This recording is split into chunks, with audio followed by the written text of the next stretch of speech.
Kembali lagi bersama kami di Jeng Finansial. Pada episode kali ini kami akan membahas sebuah judul yaitu investasi sebagian dan menabung sebagian. Baiklah, seperti biasanya jangan lupa untuk subscribe channel ini, like video ini dan aktifkan notifikasinya. Terima kasih. Baiklah, kita mulai saja. Tentunya banyak sekali yang bertanya-tanya kepada kami sebenarnya apa yang harus dilakukan di saat seperti ini. Kita tahu bahwa pandemi saat ini boleh dibilang cukup panjang dan mungkin kita tidak tahu kapan ini akan berakhir, karena kita tahu bahwa saat ini kita juga sedang menghadapi sebuah PPKM darurat dan berbagai negara di seluruh dunia seperti Australia, seperti Jepang dan yang lain sebagainya juga mulai melaksanakan lockdown kembali. Jadi apa sebenarnya yang harus kita lakukan? Apakah kita harus membeli emas, atau apakah ini adalah waktu yang tepat untuk membeli saham? Apakah kita harus menyimpan uang cash sebanyak-banyaknya? Nah, kita akan membahasnya dalam video kali ini. Jika Anda bertanya kepada kami masih berpendapat bahwa lebih baik untuk berinvestasi di saham sebagian dan menabung sebagian. Mengapa kami mengatakan seperti itu? Karena kami sendiri tidak dapat memprediksi apa yang akan terjadi ke depannya. Kita tahu bahwa bisnis mungkin sangatlah sulit saat ini. Karena walaupun mereka memiliki konsumen, itu sangatlah tidak mudah untuk membiarkan produk kita menjangkau konsumen. Dikarenakan terdapat pembatasan kegiatan dan yang lain sebagainya. Dan banyak sekali orang yang memprediksi bahwa mungkin bisnis tidak akan seperti zaman emasnya lagi. Ya, tidak seperti tahun-tahun sebelumnya ketika sebelum pandemi melanda. Jadi boleh dibilang mereka juga berpikir bahwa mungkin harga saham tidak akan kembali seperti dulu lagi. Karena kita lihat bahwa bisnis akan semakin sulit. Dan walaupun jika kita membuka usaha, lalu siapa yang akan membelinya? Karena walaupun kita membuka kafe dan yang sebagainya pun dipaksa untuk tutup ataupun menerapkan jam operasional yang lebih singkat, serta dilakukan pembatasan seperti jam kerja karyawan dan yang lain sebagainya. Lalu siapakah yang akan membelinya? Oleh karena itu, banyak sekali yang boleh dibilang mereka sudah mulai tidak ingin berinvestasi di saham, karena mereka berpikir bahwa saham hanya akan terus menurun dan mungkin tidak akan ada titik terangnya. Boleh dibilang memiliki masa depan yang cukup suram untuk berinvestasi di saham. Namun apakah itu benar? Boleh dibilang sebenarnya ini merupakan sebuah jawaban yang sulit ditebak. Walaupun di tengah inflasi, di tengah kenaikan pajak dan yang lain sebagainya, kita tahu bahwa pada akhirnya semua orang mungkin akan kehilangan uang. Mengapa? Karena jika industri itu tidak berjalan dan ekonomi itu tidak berkembang sama sekali, maka itu akan berbahaya, dan banyak sekali orang yang mengatakan bahwa itu bisa menjadi deflasi spiral ataupun hyperinflasi dan yang lain sebagainya. Namun, boleh dibilang jika melihat dari krisis ketika tahun 1929, ketika tahun 1980, ketika 2008, itu juga merupakan krisis yang cukup hebat. Dan saat itu banyak sekali orang yang mengatakan bahwa mungkin ekonomi tidak akan dapat berjalan seperti biasanya dalam waktu yang singkat. Namun apa yang kita lihat, kebanyakan manusia tetap menyesuaikan diri, dan ekonomi itu selalu menyesuaikan diri untuk kembali pulih dalam beberapa tahun ke depan. Jadi inilah yang harus kita lihat. Walaupun mungkin beberapa orang dapat membuat keputusan yang tepat dengan tidak membeli saham tertentu, namun itu sangatlah sulit untuk memprediksi apakah kita akan ketinggalan, apakah kita akan kehilangan kesempatan untuk membeli saham-saham dari perusahaan yang bagus dengan harga yang murah. Karena kita tahu bahwa salah satu prinsip value investing yaitu berinvestasi di masa yang buruk, dan ini adalah saat yang buruk. Dan kemungkinan walaupun jika pasar saham bisa kembali crash ataupun bisa kembali jatuh, maka kita sudah harus mempunyai dana untuk berjaga-jaga untuk membeli kembali ketika crash itu terjadi. Karena itu kami masih menyarankan untuk membeli saham sebagian dan mengalokasikan dana Anda 50% untuk disimpan dalam bentuk cash. Karena kita tidak akan tahu apakah saham ini akan naik hingga begitu tajam ataupun turun hingga begitu tajam. Jadi sebaiknya kita berpartisipasi dan tidak menjadi terlalu pintar dalam memprediksi sesuatu. Banyak sekali di luar sana orang-orang yang merasa mereka itu terlalu pintar dan mereka memilih untuk menjual sahamnya ataupun berinvestasi seluruhnya di pasar saham. Namun kami tidak merekomendasikan itu karena krisis ini tidak seperti krisis sebelumnya. Kita tahu bahwa krisis 1929 itu boleh dibilang itu dapat diprediksi karena itu boleh dibilang ekonomi hancur dikarenakan pasar saham hancur. Ya, jadi itu berkembang hingga perusahaan tutup. Seperti saat sekarang ini banyak sekali perusahaan yang merugi dan mereka tidak dapat melangsungkan proses industrinya. Jadi mereka pun menutup perusahaannya, pabriknya dan yang lain sebagainya. Namun jika belajar dari tahun 1929, pada saat itu mereka pulih kurang lebih 4 tahun setelahnya. Jadi 4 tahun setelahnya itu mereka menuju titik terdalam. Setelah itu ekonomi mulai merangkak naik hingga begitu tajam. Jadi kita melihat dari krisis-krisis sebelumnya, ini merupakan sebuah pola yang hampir sama.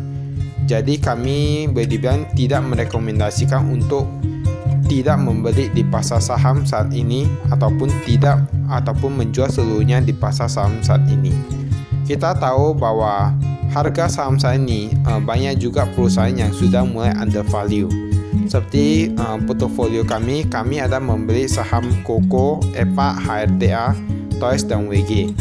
Dan untuk HRTA sendiri di harga 238 kami lihat pada saat itu boleh dibilang price book value-nya itu cuma 0,7. Jadi itu boleh dibilang undervalue atau merupakan salah harga.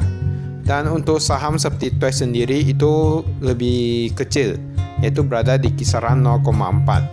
Jadi boleh dibilang sebenarnya saat ini banyak sekali perusahaan yang salah harga. Namun kita juga harus jadi karena jangan sampai kita membeli perusahaan yang salah harga, namun perusahaan itu tidak dapat bertahan dalam mengatasi pandemi saat ini. Karena boleh dibilang banyak sekali orang yang bertanya kepada kami, apakah saham Toys yang kami beli itu merupakan sebuah kesalahan ataukah tidak. Kami tidak ingin mengatakannya. Namun kami akan bersikap jujur bahwa kami membeli saham Toys itu boleh dibilang kisarannya hampir di angka 200-an ketika pembelian pertama. Dan setelah akumulasi kami saat ini berada di harga 151 dan boleh dibilang ketika di bursa saham sendiri ketika di pasar itu harganya 73. Jadi kami saat ini mengalami minus 51% di saham Toys ini. Dan apakah kami akan melakukan cut loss untuk saham ini? Kami masih tidak akan melakukan cut loss. Mengapa? Jika dilihat dari nilai valuasinya itu sebenarnya valuasinya itu sudah sangat rendah. Maksudnya harganya itu sudah sangat rendah. Namun mereka memiliki aset yang lebih banyak daripada harganya itu sendiri. Kemungkinan harga sahamnya itu turun karena pendapatannya itu turun dan hampir boleh dibilang mendekati angka ratusan juta. Jadi bukan miliar lagi, sudah ratusan juta. Itu merupakan pendapatan yang cukup kecil, bahkan mungkin mengalami kerugian. Dan inilah yang menyebabkan harga saham ini terus menurun hingga saat ini. Namun mengapa kami terus membelinya? Karena kami masih berpendapat seperti alasan kami melakukan pembelian saham ini. Kami membeli saham ini karena kami berpikir bahwa ketika pandemi ini kemungkinan banyak sekali orang yang akan merasa bosan dan mereka semua akan berada di rumah karena kita tidak bisa keluar dari rumah karena terdapat pembatasan kegiatan dan yang lain sebagainya. Dan saham Toys ini perusahaannya itu Sunindo Adi Persada kebanyakan melakukan ekspor ke luar negeri. Jadi boleh dibilang seharusnya mereka membeli seperti boneka untuk anak-anak mereka karena mereka tidak bisa keluar karena terdapat pembatasan kegiatan ataupun lockdown. Kami melihat bahwa ini merupakan sebuah prospek yang dapat bertahan. Walaupun harga sahamnya ini terus menurun, kemungkinan kami akan terus melakukan akumulasi. Namun ini berbeda dengan saham WG yang kami miliki. Kami melihat saham WG ini walaupun mereka mencatatkan kinerja yang cukup baik, namun boleh dibilang kami tidak akan melakukan pembelian lagi. karena kami melihat bahwa walaupun jika ekonomi sudah kembali membaik, namun produknya ini kurang sesuai dengan apa yang kita inginkan. Ya, karena WG ini bergerak di bidang pemeliharaan gedung dan di saat pandemi saat ini merupakan bisnis yang cukup sulit di tengah pandemi saat ini. Dan hal ini berbeda juga dengan saham EPA yang kami miliki. Saham EPA yang kami miliki itu berada di minus 19%. Untuk saham EPA sendiri, kami merasa bahwa ini masih merupakan saham yang bagus. Kami lihat dari price book value-nya itu kurang lebih 0,9%, jadi masih di bawah 1 dan masih under value. Kami melihat bahwa EPA ini terus mencatatkan keuntungan. Jadi kami akan terus melakukan akumulasi. Begitu juga dengan saham KUKO dan saham HRTA. Namun ada satu hal yang ingin kami katakan, yaitu kami kemungkinan tidak akan setuju untuk membeli saham untuk melakukan akumulasi dengan harga di atasnya. Mungkin jika selisih sedikit kami akan melakukannya seperti yang kami lakukan pada saham HRTA. Namun untuk misalnya kenaikan yang begitu tajam, kami tidak akan melakukan akumulasi lagi, karena kita tahu bahwa saat ini kondisi bisnis sangat tidak menentu. Jadi kemungkinan harga saham itu dapat turun kembali dan kami akan terus melakukan akumulasi. Kami berinvestasi saat ini di tengah kondisi yang sangat sulit saat ini, di tengah pandemi, di tengah bisnis yang boleh dibilang sudah mulai kelelahan dengan kondisi saat ini. Kami akan terus berinvestasi di pasar saham.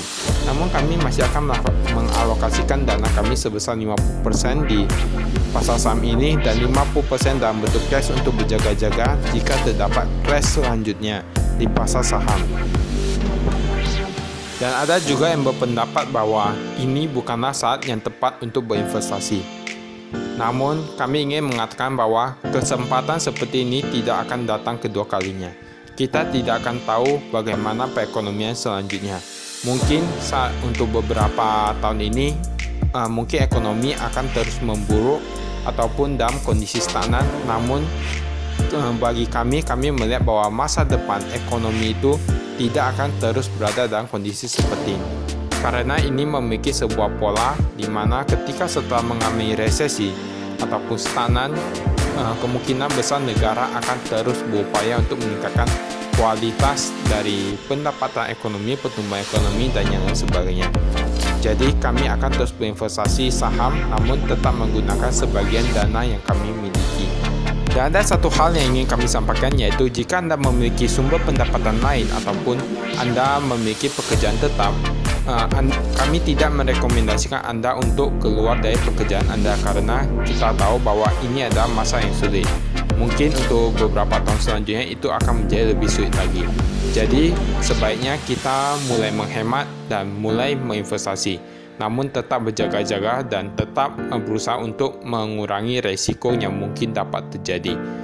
Dan terakhir, keputusan investasi itu tetap berada di tangan Anda, dan percayalah pada apa yang Anda pikirkan, intuisi Anda, dan percayalah pada apa yang akan Anda lihat di masa depan. Jadi berinvestasilah itu sesuai dengan apa yang Anda percayai. Baiklah, itu saja dari kami. Sekian dan terima kasih. Salam investasi.